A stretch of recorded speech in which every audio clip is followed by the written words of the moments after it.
I would like to start by thanking the organizers for having me here today. And yeah, for those who don't know me, my name is Viviana Villafañe.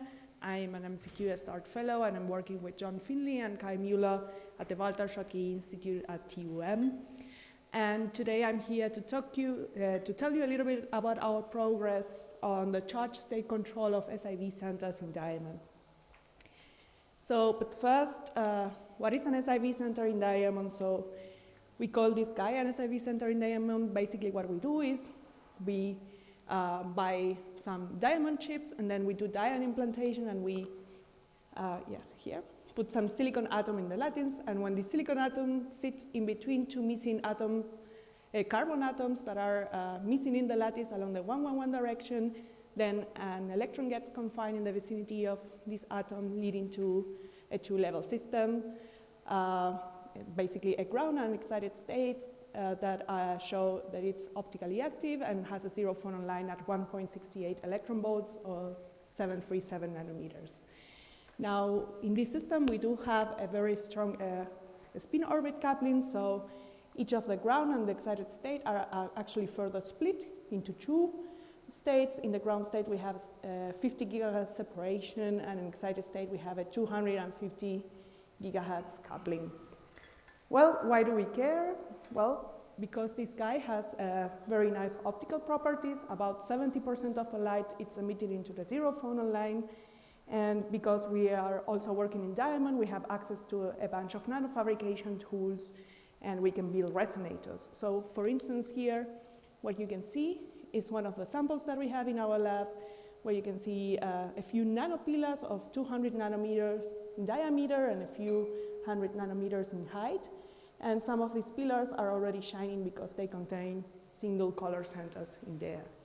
So then you can, for instance, go ahead and do a typical PLE experiment where you shine a laser resonant to each of these four lines and collect the light emission now on the phonon sideband of this color center. And you can very nicely see that we have these four lines, and that the line width is very good. Actually, it's Fourier limited by the radiative decay time. So overall, we have very nice optical properties. Now, because we have an electron there, you can actually choose to work with this guy and use this as a qubit. Now you would have an orbital spin qubit, and there you would have a coherence time of about 10 nanoseconds. But we are actually interested in doing in our lab is applying a magnetic field along the 1-1-1 direction in the diamond. And this is now a spin 1/2 system, so you would have a Zeeman splitting of each of these lines into two, a spin up and spin down. And now you can use these states as a qubit, leading to now a spin qubit coherence time of about 10 milliseconds. So overall, why do we care about silicon vacancies in diamond? Well, because we believe that this is a very good candidate to have a spin-photon interface in the solid state.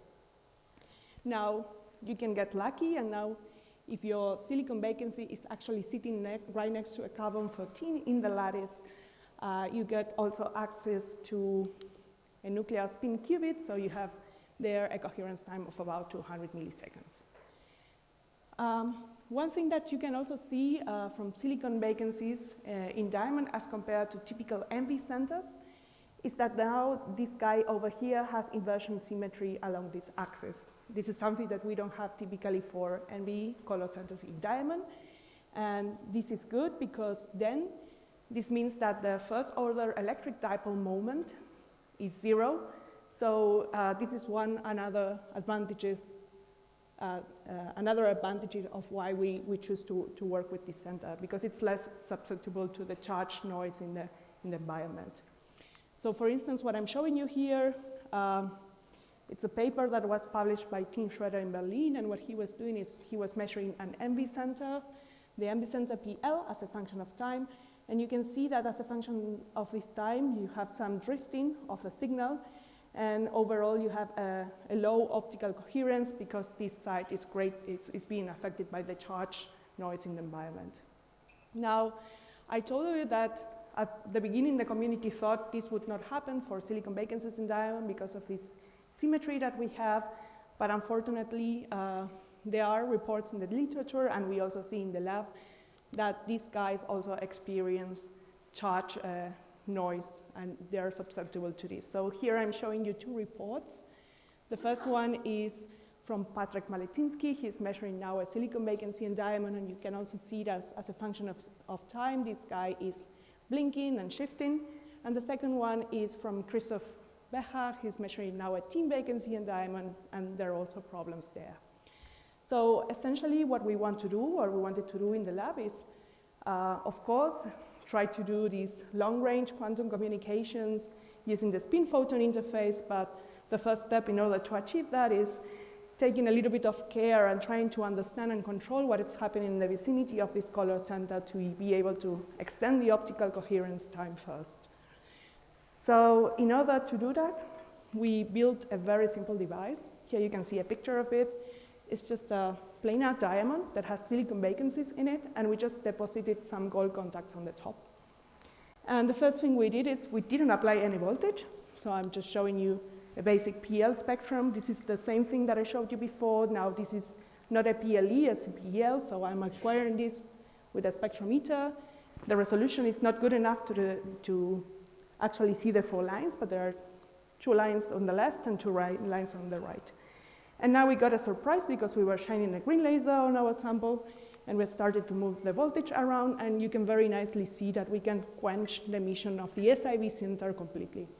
So here you can see a bunch of spectra as a function of the voltage that we are applying on the sample, and we go from having a very bright SiV emission to no emission at all. As you can see here, this is just an integrated PL intensity as a function of the applied voltage, and we can achieve over 95% switching contrast. So we wanted to know what was going on. Why is it that we can do that? And for that, we needed to take a look at what's actually happening in the diamond. So here I'm showing you just a band diagram of the diamond where we have the valence and the conduction band separated by 5.5 electron volts. And in red, you can see the SiV level. So you have the 2 excited states, the 2 ground states, and an additional state which is called A2U level, which is a state that it's actually bounded to the SiV, but it's lying deep inside of the valence band.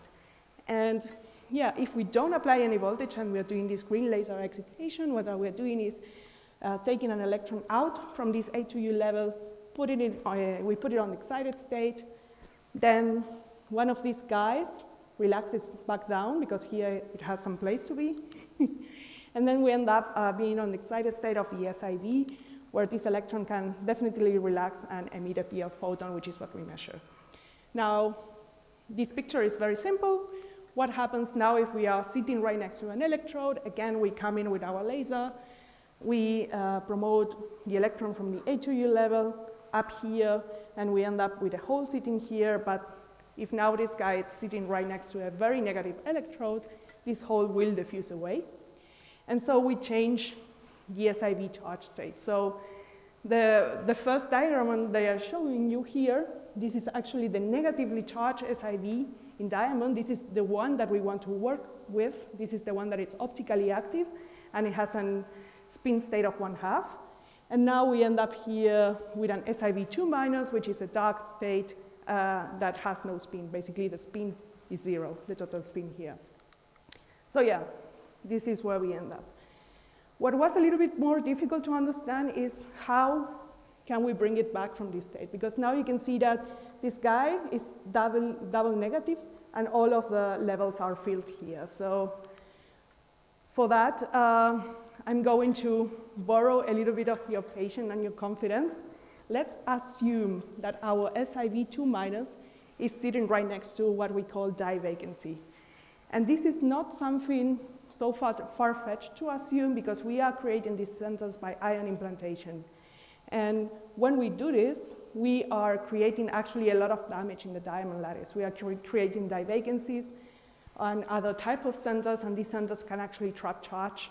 And this guy is well known to be there. So if this is the case, then this guy is known to be an electron acceptor, and also has a resonance around 2.4 electron volt, which is where we are exciting with our green laser. So this guy could, in theory, trap one of these electrons back, leaving us again on this state where this electron can relax back to the A2U, and then we regain the SiV minus state, and then we can emit a PL again. Now, I know this was too much to ask, so let me try to prove that the vacancies are actually there. From our experiment, we can collect either the PL that is coming from the sample, but we also are collecting the photocurrent that we are generating. And if you take a look at the IV curves, the photocurrents that we are measuring, they just look like this. These are the black dots that we measure experimentally. This is just a Schottky diode because we have gold on diamond. And we can model this really simple by just assuming that the carriers are just tunneling through two junctions. One is positive, one is negative. Here it's an exponential tunneling. Phi is the Schottky barrier. The only thing that we need to do is modify a little bit the Schottky barrier. So here you can see that I'm using that the Schottky barrier, it's a bare Schottky barrier plus minus something else. And that something else is called actually ideality factor. And it's just there only to reflect the fact that our interfaces between the gold and the diamond are not perfect. They might have some rugosity, and thus we need to modify it. Now, recently, there also have been models popping up in the literature highlighting the importance of this number over here, saying that this actually carries out information about the energy and the speed of the carriers that are tunneling through the barrier. And this is where we got our surprise, because if you now make these experiments as a function of the wavelength of the light that you are using to excite your carriers and plot the ideality factor, you can actually find the presence of many other guys in the diamond lattice. Not only silicon vacancies are there, but you can see that also we have P1 centers, MV0 and MV minus. Now, we need something else to prove that actually the dye vacancy is the one that is aiding us in this charge state process. So what you can actually do as well is plot the switching voltage as a function of excitation energy. So here you can see the switching voltage and excitation energy. And this means that the less voltage that we need to go from the SiV minus to the SiV2 minus, the more efficiently we can do this conversion process. And you can see that this process is more efficient around this region over here, which is a trade-off energy between the being resonant to this A2U level, the one that was aiding us to turn off the site, and the dye vacancy, which is the one that is aiding us to turn it back on.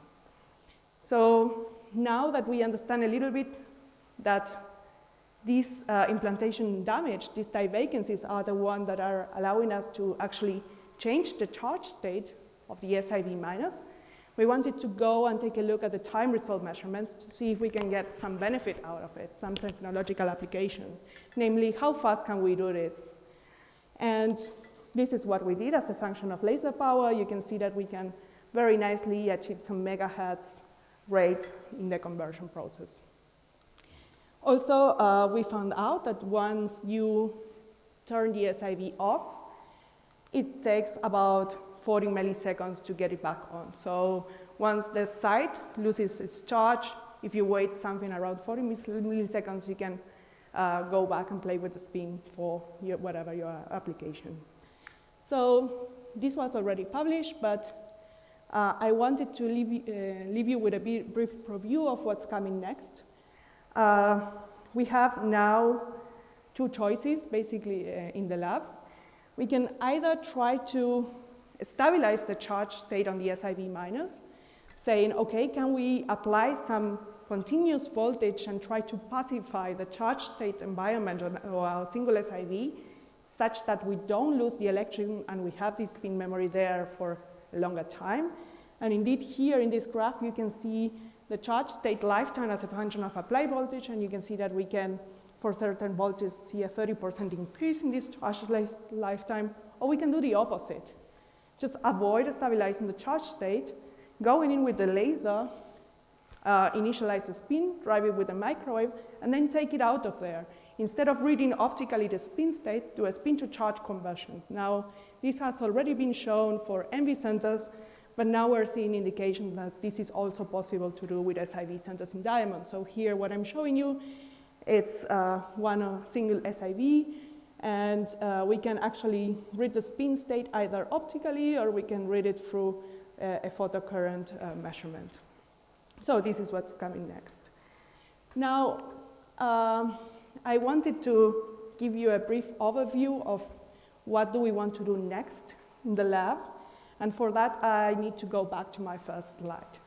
So on my first slide, I was telling you that this guy is great. It's a spin photon interface with a very long-lived spin. But I forgot to mention that in order to have access to a T2 coherence time of 10 milliseconds, you need to buy a Dill fridge. So you need to cool down the system at 100 millikelvin, which is not so good.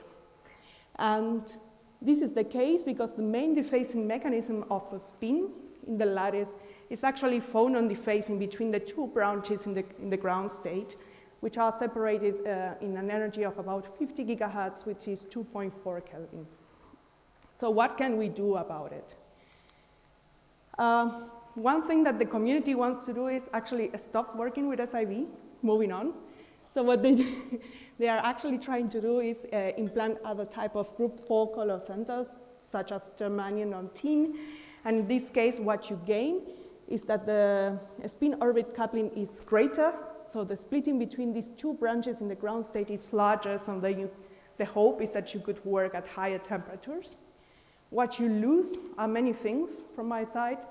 For instance, the first thing that happens is that the emission wavelength of germanium and tin is located at around 600 nanometers, where there are no easy available tunable lasers there. So remind you, I'm working with SiVs at 737.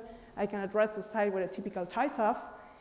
And the second thing that happens is that there is a very nasty selection rule happening, and it gets worse for germanium and tin that doesn't allow for direct microwave driving of these centers. So I'm not going into details, but these are the reasons why we would like to stay with silicon. So what can we do in order to decrease the phonon defacing mechanisms here? Well, we can take a look at another field of physics, which is called cavity optomechanics. So let me introduce you to this field by just explaining how it works with a very easy and toy model. Imagine that now you have a Fabry-Perot cavity, that it's made out of two mirrors, and you place an SiV inside. And now the trick here is that you allow for one of these mirrors to move back and forth. So maybe you put a spring there that allows you the mirror to move back and forth, and it will start moving because the photons that you are loading into the optical cavity are going to exert a force on the mirror, the radiation pressure force. So this is going to happen. Now, you can describe this system with the following Hamiltonian, which is just we count the photons that are in the presence of the optical cavity, and we count the phonons that are in. And then the cavity mode depends now on the position of this mirror, so we just take a Taylor expansion on that. Well, you apply the rotating wave approximation, and you linearize the optical fields, and you end up with this Hamiltonian that has two terms. The first term is just a beam splitter interaction between photons and phonons. The second term is just two modes squeezing between those. And most importantly, you can calculate now an effective damping rate for the mechanical mode that is in the cavity.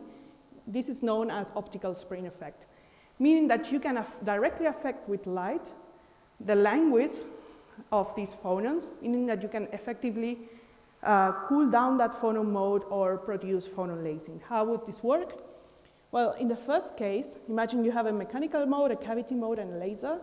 And now if you Bluetooth tune your laser from the cavity mode at an energy distance that is equal to the phonon mode, what you are essentially doing is parametrically amplifying the Stokes emission process of that phonon mode, and you are actually producing phonon lasing. So you would see that the damping frequency, the damping line width gets smaller. On the other side of the coin, you can do the opposite. You can actually retune your laser from the cavity mode and then amplify the anti-Stokes fluorescence and thus optical cool down that phonon mode.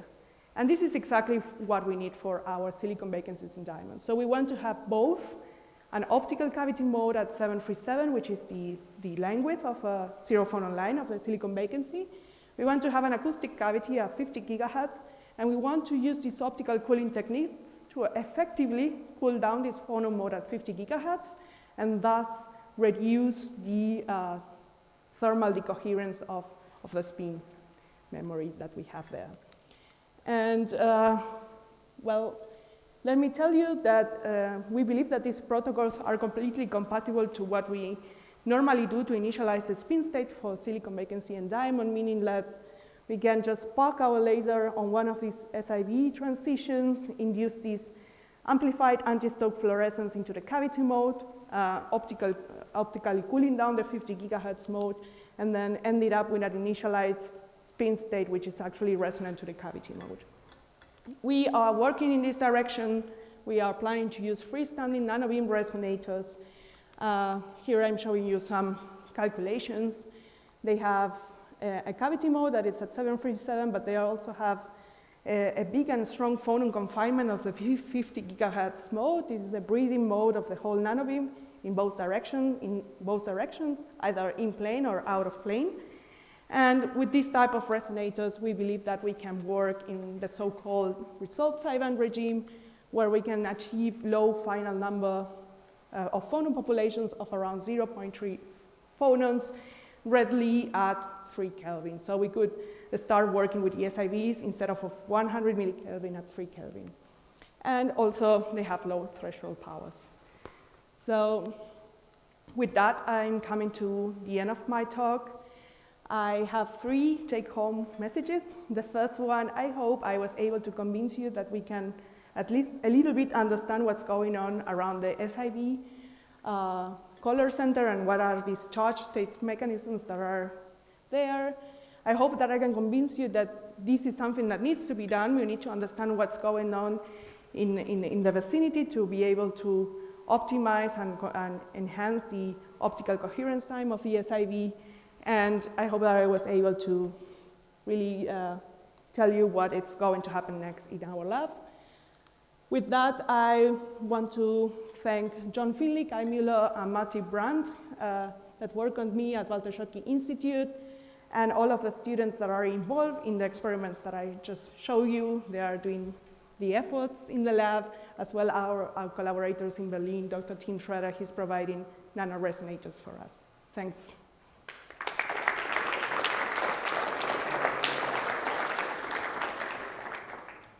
Thank you for this nice presentation. We do have time for questions. I won't let you go to the coffee break before having 3 questions. That's the first one.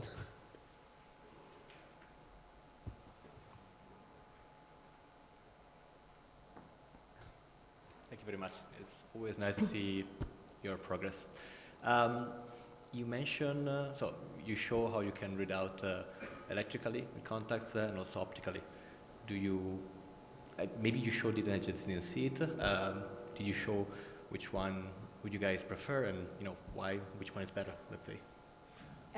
Thanks for the question. We would really prefer to make the electrical readout, because if you don't have any a structure enhancing your photon collection, then it gets tricky with diamonds. So you know that most of the photons that are emitted by these single color centers get back reflected into the diamond, and then you lose a lot of counts. So essentially, if you can afford to read out electrically, that would be much better, also for technological applications, yeah. Understand. Are there more questions?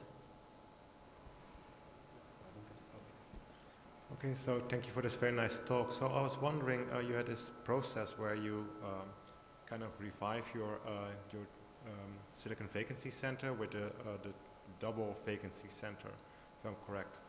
Does that one also decay via a photon, and can you use correlation measurements to prove this? Yes, thanks for the question. No, there is no way. We've been trying to track it down so it doesn't emit a photon, and yeah, it's not showing up on DLTS or any type of measurements.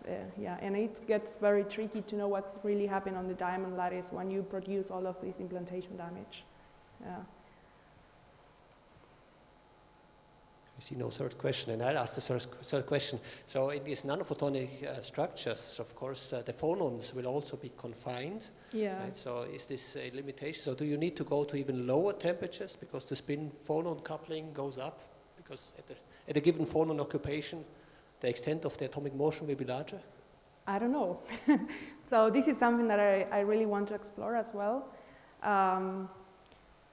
So I don't know how strong will be the spin-phonon coupling. People are saying things that it will be indeed really strong. So the single spin-phonon cooperativity has been predicted to be on the petahertz range, and people are dreaming of having a spin-phonon quantum networks.